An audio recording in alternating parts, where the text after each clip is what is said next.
चला मैत्रिणींनो, आज बनवूया कांदापातची भाजी, ती पण माझ्या माहेरच्या नाशिक स्टाईलने. तर सगळ्यात आधी मग कांदापात स्वच्छ धुवून तिला अशी कापून घ्यायची आहे. त्यानंतर एका पॅनमध्ये तेल गरम करून त्यामध्ये जिरे टाकून आपल्याला ही भाजी वाफवायला ठेवायची आहे. भाजी वाफवायला ठेवून तिला चांगलं पाणी सुटेपर्यंत तिला शिजवून घ्यायचं आहे.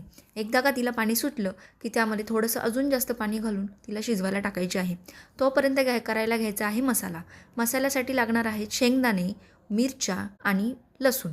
शेंगदाणे, मिरच्या आणि लसूण याचं वाटण करून घ्यायचं आहे.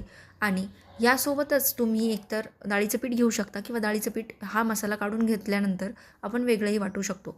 तर हा मसाला आपला रेडी झालेला आहे. हा मसाला आता आपण टाकणार आहोत शिजलेल्या भाजीमध्ये. मिक्सरच्या भांड्यामध्ये पुन्हा डाळीचं पीठ टाकून तोही फिरवून घेणार आहोत पाणी टाकून आणि त्याची पातळ पेस्ट करून हे भाजीमध्ये टाकणार आहोत.